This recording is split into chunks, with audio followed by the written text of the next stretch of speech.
सर्वांना हृदयापासून जय शिवराय. Welcome to the MPSC PDF YouTube channel. This is Akash Khetre. In this lecture we are going to talking about the states. राज्य म्हणजे काय किंवा राज्यसंस्था म्हणजे काय, या लेक्चरमध्ये आपण राज्य म्हणजे काय पाहणार आहोत आणि पुढील लेक्चरमध्ये आपण पाहणार आहोत what is mean by constitution and what is constitutionalism. अर्थातच ही पॉलिटीची लेक्चर सिरीज UPSC आणि राज्यसेवा मुलांच्या पॉईंट ऑफ व्ह्यूने स्टार्ट केलेली आहे, त्यामुळे ही थोडीशी डीपली घेण्यात येणार आहे.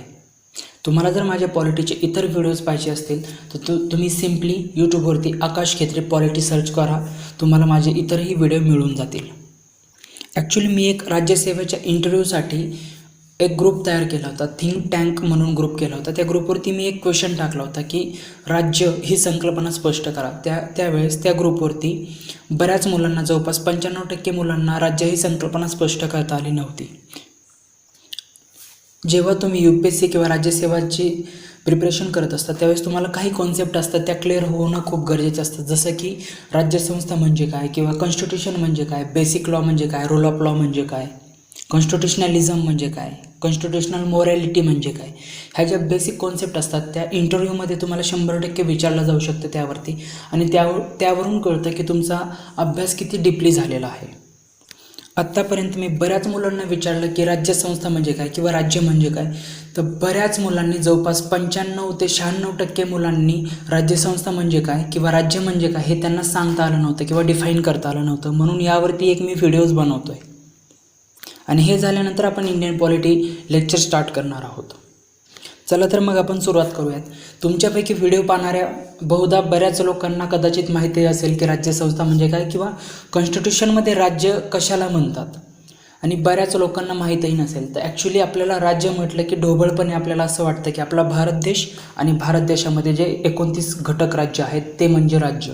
तर ॲक्च्युली जर तुम्ही राज्याचे डेफिनेशन असे करत असाल की हा देश आणि देशामध्ये असल्याने जे घटक राज्य असतात जसं की महाराष्ट्र, राजस्थान, गुजरात, तर ती व्याख्या चुकीची आहे. ते म्हणजे राज्य नसतं, संविधानिकदृष्ट्या ते चुकीचं आहे. मग राज्य म्हणजे काय, तर राज्य म्हणजे काय आता आपण पाहणार आहोत. राज्य म्हणजे जर ढोबळमानाने सांगायचं झालं तर राज्य म्हणजे एक स्पेसिफिक एरिया आणि त्या एरियामध्ये राहणारा जो समाज असतो त्या समाजालाच आपण राज्यसंस्था असं म्हणतो. आणि दुसऱ्या साध्या सरळ भाषेत सांगायचं झालं तर आपण ज्याला राष्ट्र म्हणतो, ज्याला देश म्हणतो, त्यालाच आपण राज्य असं म्हणतो.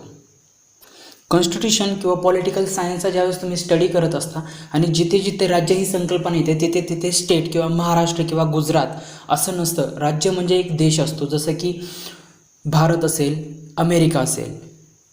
आय होप सो की तुम्हाला राज्य म्हणजे काय समजलं असेल. परंतु मग आता आपण राज्याची ॲक्च्युअलमध्ये व्याख्या काय आहे ते आपण पाहूयात. विशिष्ट भूप्रदेशावर कमी अधिक संख्येत कायम राहणारा, कोणत्याही परकीय सत्तेच्या नियंत्रणापासून पूर्णपणे किंवा बहुतांश मुक्त असणारा, राहत असलेल्या भूप्रदेशातील शासनाच्या आज्ञा स्वाभाविकपणे पाळणारा मानव समूह म्हणजे राज्य होय.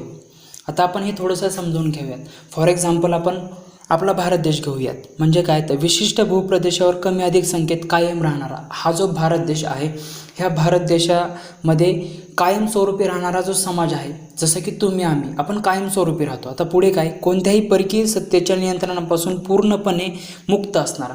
आपला भारत देश तर पूर्णपणे मुक्त झालेला आहे, कोणाचेही परकीय नियंत्रण आपल्यावरती नाही. जसं की 15 ऑगस्ट 1947 रोजी आपण स्वातंत्र्य झालो आहोत आणि सार्वभौम झालेलो आहोत. पुढे काय येतं, तर राहत असलेल्या भूप्रदेशातील शासनाच्या आज्ञा स्वाभाविकपणे पाळणारा, जिथे तुम्ही राहता, जिथे तुम्ही आम्ही, आपण सगळे राहतो, तो भारत देश आहे. या भारत देशामध्ये एक शासन आहे, एक गव्हर्नमेंट आहे. त्या गव्हर्नमेंटनी ज्या आज्ञा दिलेल्या असतात त्या आज्ञांचं आपण पालन करतो. जसं की आपण कॉन्स्टिट्यूशन आहे, कॉन्स्टिट्यूशन आपण फॉलो करतो, कॉन्स्टिट्यूशन पाळतो, बरोबर. आणि जो असा समूह आहे, मानवाचा जो समूह आहे, त्यालाच आपण राज्य असं म्हणतो. राज्य या शब्दाचा प्रथमतः उपयोग इटलीमध्ये करण्यात आला होता. तो केला कोणी होता, तर मॅकियावेली यांनी केला होता. तर ते काय म्हणाले होते, शासनयुक्त समाज म्हणजे राज्य होय. हा शब्द महत्त्वाचा आहे, शासनयुक्त समाज. ज्या समाजामध्ये शासन नाही आहे किंवा रूल ऑफ लॉ नाही आहे त्या समाजाला तुम्ही राज्य असं कधीही म्हणू शकत नाही. राज्याबद्दल पुढे हेगेल असं म्हणतात की राज्य म्हणजे पृथ्वीवरील ईश्वराचे अस्तित्व होय. आधुनिक काळात जर आपल्याला राज्याची व्याख्या करायची असेल तर ती अशी करता येईल: सर्व प्रकारचे जीवन सुरक्षितपणे सिद्ध होईल अशी एकत्र येऊन कार्य करणाऱ्या मानवांची संघटना म्हणजे राज्य होय, असे समाजशास्त्र सांगतं.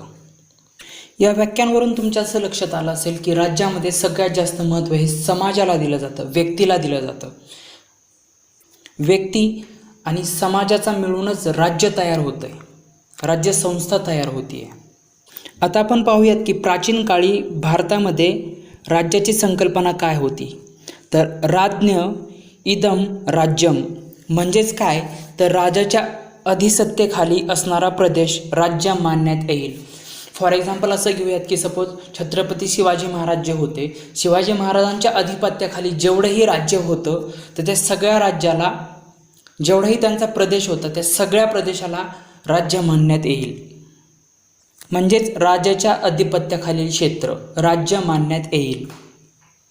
आपण पाहिलं की राज्य म्हणजे काय, तर एक भूप्रदेश आणि भूप्रदेशात राहणारा जो समाज आहे तो समाजाचा मिळून एक राज्य तयार होतं.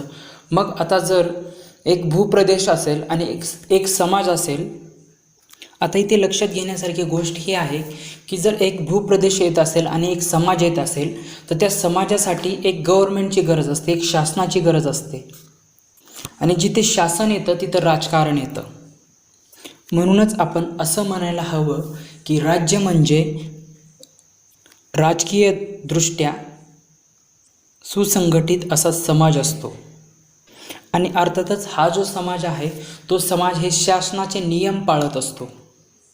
मग पुढे एक मुद्दा असा येतो की राज्य जी असतात, राज्यसंस्था जी असते ती कल्याणकारी असू शकते का. तर आपल्याला असं म्हणता येईल की प्रत्येकच राज्यसंस्था ही कल्याणकारी असेलच असं नाही. कारण या राज्यसंस्थेमध्ये राज्य चालवणारे जे राज्यकर्ते आहेत किंवा शासनकर्ते आहेत ते नेमके कशा पद्धतीने शासन चालवत आहेत, गव्हर्नमेंट चालवत आहेत, त्यावरती ती राज्यसंस्था कल्याणकारी आहे की कल्याणकारी नाही हे डिपेंड्स असतं. राज्यसंस्थेवरती काही टीकाकारांनी टीकाही केलेल्या आहेत. त्यातली सगळ्यात पहिली टीका जी आहे ते हेरॉल्ड लास्की यांनी केलेली आहे. तर ते असं म्हणतात की राज्यसंस्था ही इतर सामाजिक संस्थांसारखीच एक संस्था असून तिला फाजील महत्त्व दिले जाऊ नये. अशा प्रकारे आपण राज्यसंस्थाबद्दल इन्फॉर्मेशन घेतलेली आहे. आता आपण पाहूयात की जिथं राज्य असतं तिथे समाज असतो, कारण समाजामुळेच राज्य निर्माण झालेलं असतं. तर मग आता हाच समाज असेल तर या समाजासाठी एक नियमावलीची गरज असते. म्हणून प्रत्येक राज्याला एका संविधानाची गरज असते. आता हे संविधान म्हणजे काय ते आपण पुढील लेक्चरमध्ये पाहूयात. I hope so you understand all this things. See you soon in the next video. Take care.